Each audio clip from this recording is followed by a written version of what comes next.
Seja muito bem-vindo ao Grego Bíblico. Nós vamos analisar os casos genitivo e ablativo de alguns vocábulos gregos. Nós vamos falar sobre o termo que é traduzido como alma ou vida animal e vamos depois tratar de outro vocábulo que é tido como espírito, por exemplo, da onde vem a palavra no grego pneuma. E a gente vai oferecer informações, uma vez que a gente está nesse estudo de vocábulos. Vamos por parte. Nós estamos diante do texto bíblico que se encontra em Mateus, capítulo 2, versículo 20. Nessa parte final aqui, do versículo, eu destaco, diz o seguinte: psichen. Psichen vem da palavra psiche, alma. Provavelmente você já ouviu a pronúncia psique. Neste caso, a pessoa leria psiquene.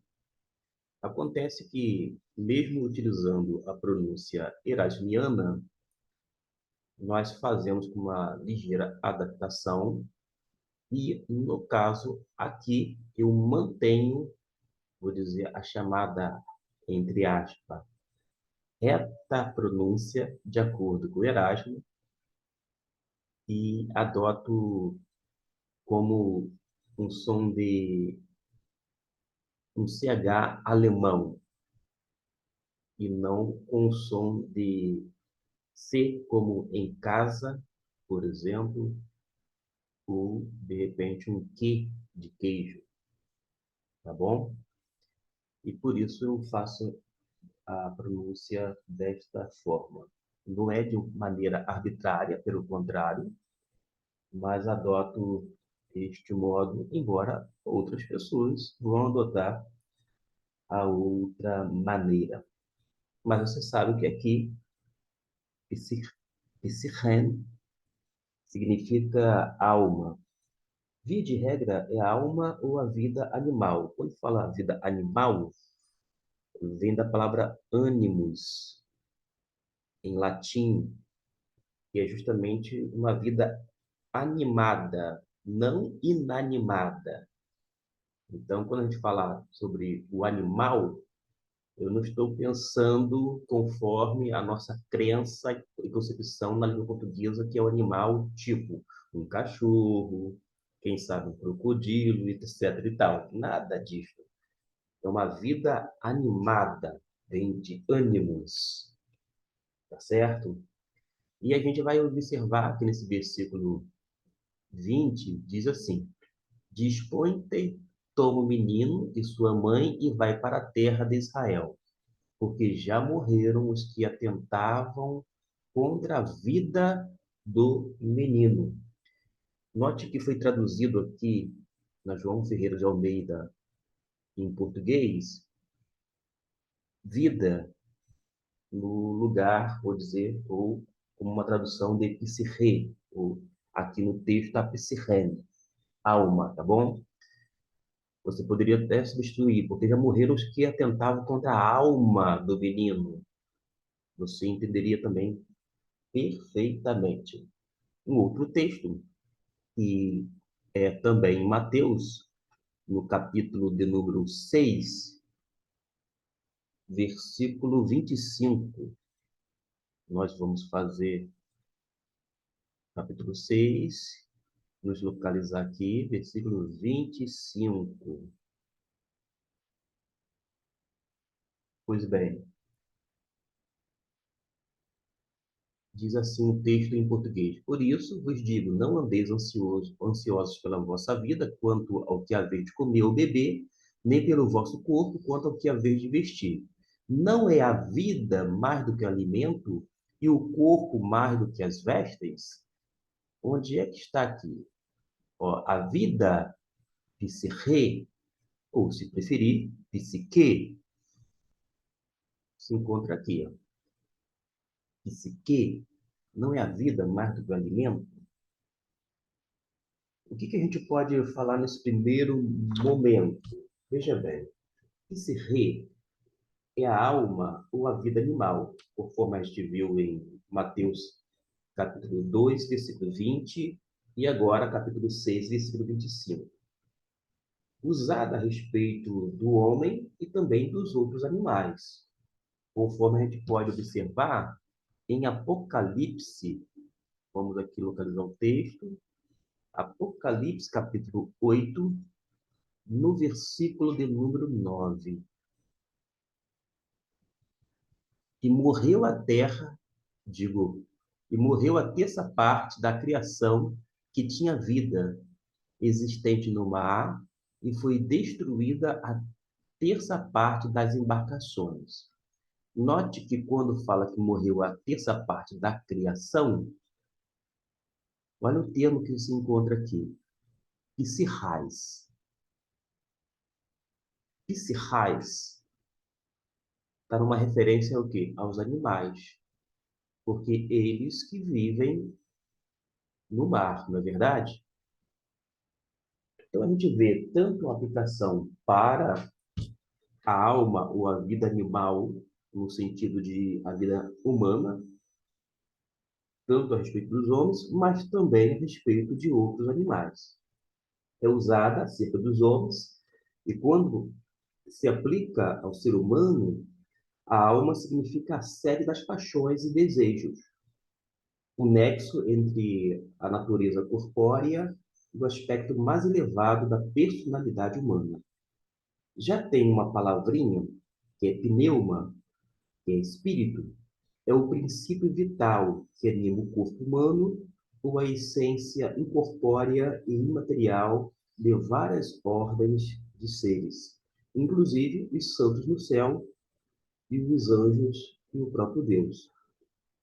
É dotado do conhecimento, desejo, decisão e a capacidade de agir. Psique é a parte imaterial e invisível do homem em relação ao corpo. Guarde essa informação. Em relação ao corpo, ou seja, uma referência ao homem nesse aspecto e neste plano terreno. É isto que a gente observa. E a gente vai observar que é em relação ao corpo e à natureza física, portanto. Já pneuma, espírito, é a parte imaterial, invisível do homem em relação com Deus e outros espíritos.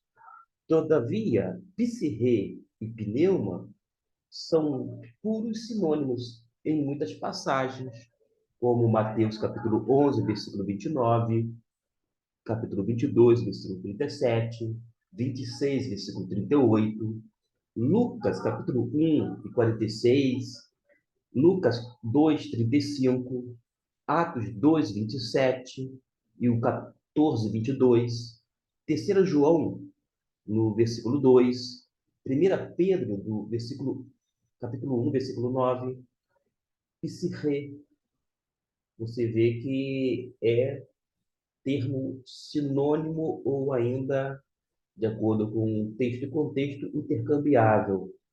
Sobre pneuma, eu cito aqui Lucas, capítulo 1, versículo 47, 2, versículo 40, capítulo 8, versículo 55, 10, versículo 21, 23, versículo 46, João 4, versículo 24, João 13, versículo 21, Atos 7, versículo 59, Atos capítulo 17, versículo 16, capítulo 18, versículo 5, e ainda o 18, versículo 25.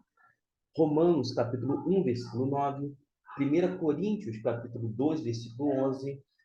Versículo 17 versículo 17 do capítulo 6 de 1 Coríntios. O capítulo 7, versículo 34 de 1 Coríntios. Da mesma forma, 16, versículo 18. Tiago, capítulo 2, versículo 26. Tem gente que ouve a primeira asseveração da minha parte e fala assim: discordo. Discorda porém não recorrem ao texto bíblico e não faz a observação, por sua vez, constatação de todos estes versículos mencionados.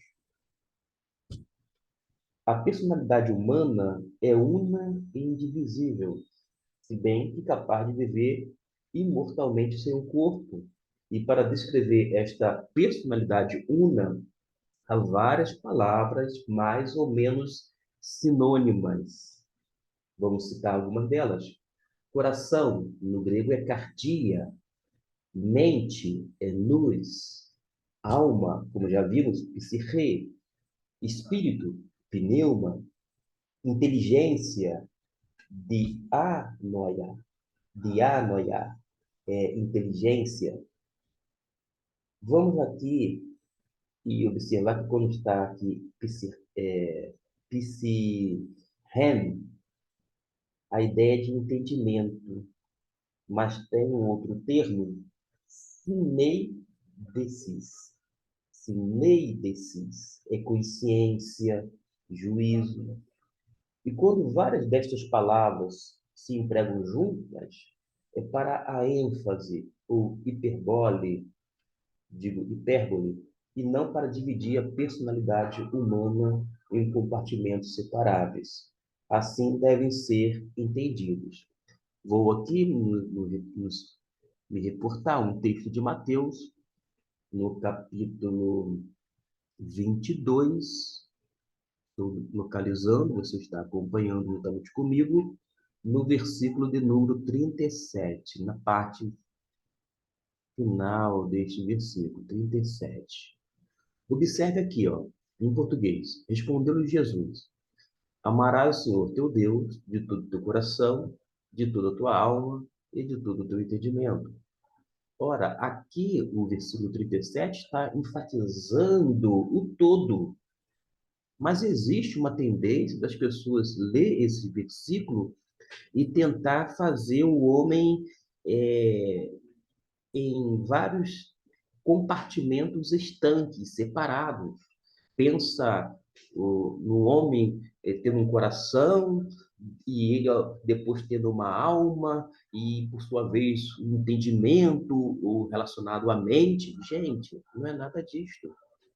Não é uma separação do ser humano, até por causa de que o homem é um indivíduo, isto é, um ser indivisível. Não se divide o homem.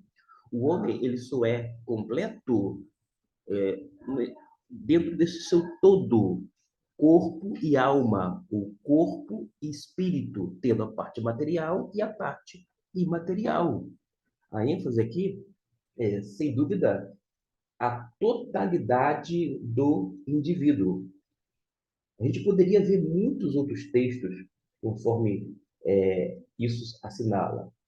Deve ser entendidos também Marcos, capítulo 12, versículo 30 e versículo 33, Lucas, capítulo 10, versículo 27, Efésios, capítulo 6, versículo 5 até o versículo 18, 1 Tessalonicenses, capítulo 5, versículo 23, eu faço questão de projetar para vocês este versículo, porque acontecem os maiores absurdos quando se deparam com este texto. Eu vou mencionar 1 Tessalonicenses, capítulo 5, versículo 23. E qual é o absurdo que acontece? Ora, as pessoas se deparam com esse versículo, a sua direita está em português e a sua esquerda em grego. O mesmo Deus da paz vos santifique em tudo. Olha só, tudo, tudo, tudo. Aí tem um ponto e vírgula, dá aquela pausa, e o vosso espírito e alma e corpo. As pessoas querem dividir o homem com base nesse versículo, tentando mostrar e provar a todo custo, até mesmo para satisfazer o seu ego, de que o homem é constituído de espírito, alma, conforme estou destacando, e corpo. Ora, Não é isto que o apóstolo Paulo está dizendo. O apóstolo Paulo não está dividindo o homem em três. O apóstolo Paulo está dando uma ênfase na totalidade do indivíduo. E quando ele utiliza aqui, ó, em grego, ó, pneuma, tó, que é o artigo, tó, pneuma, espírito, psirre, tá vendo aqui? Psirre, que é alma, tó, soma, que é corpo. Ele não está dividindo o ser humano.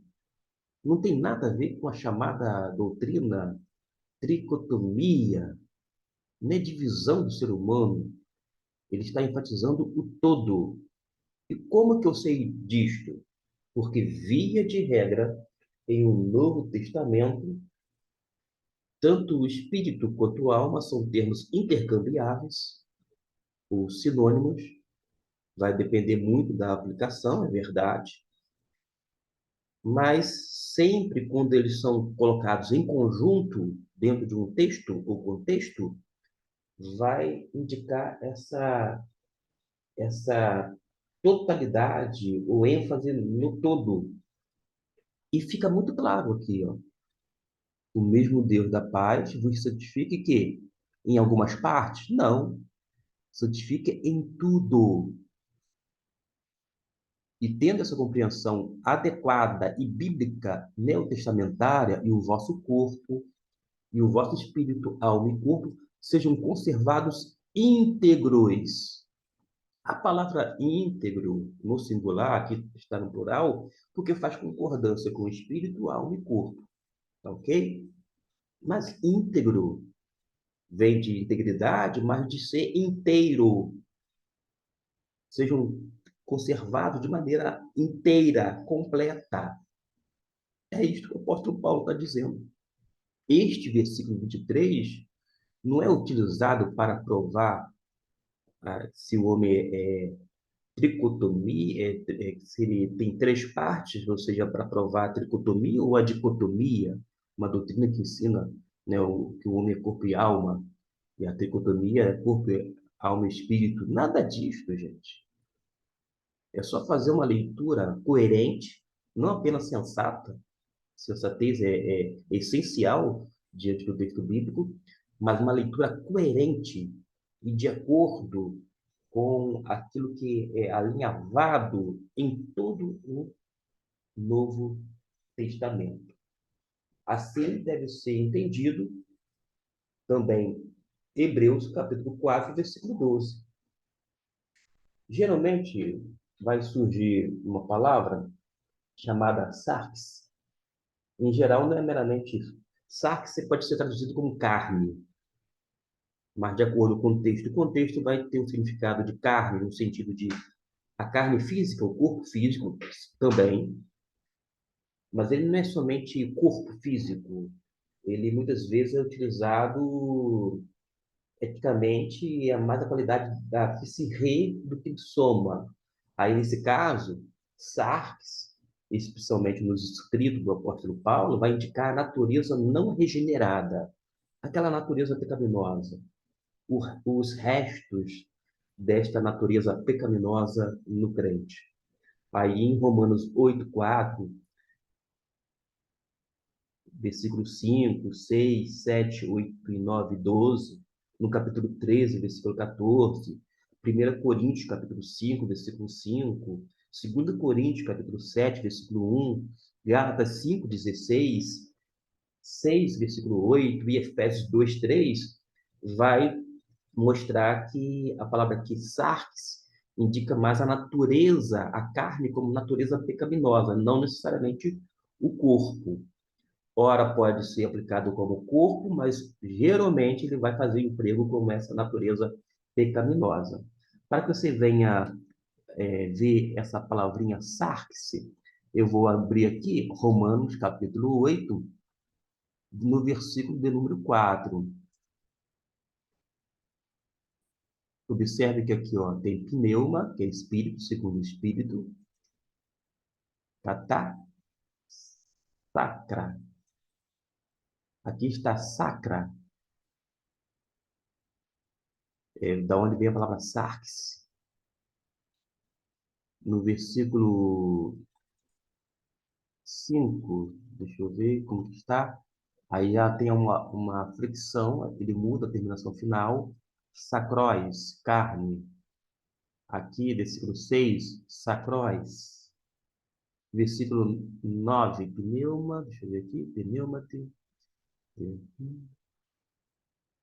Sacre.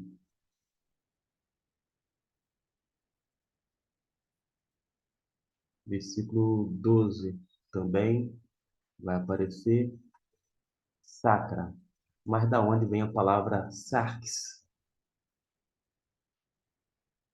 Contudo, sarx não é muito diferente de soma em textos como Marcos 10, versículo 8, João capítulo 1, versículo 14, João 3, versículo 6, capítulo 6, versículo 51, Romanos 1, versículo 3, capítulo 9, versículo 3, 1 Coríntios capítulo 6, versículo 16, e 2 Coríntios capítulo 5, versículo 16. Ora pode ser somente indicando a natureza pecaminosa, ora indicando literalmente a carne como corpo físico. Tudo vai depender de quê? Texto e contexto. Aquela palavrinha que eu mencionei, cardia, que é coração, ele transcende o mero órgão físico e aproxima-se dos sentidos mais elevados de psique e pneuma, isto é, da alma e espírito. Cardia, ou se você preferir mencionar e pronunciar com D, tipo em espanhol, cardia, aproxima-se desses sentidos mais elevados da alma e espírito, ele abrange todas as faculdades, se bem que geralmente salienta mais as emoções ou os afetos. Tem um estudioso que define assim: a alma ou a mente como fonte e sede dos pensamentos, paixões, desejos, apetites, afetos, propósitos e esforços. E ele vai mencionar diversas referências. Cita algumas delas, tá bom? Mateus capítulo 11, versículo 29, capítulo 13, versículo 15.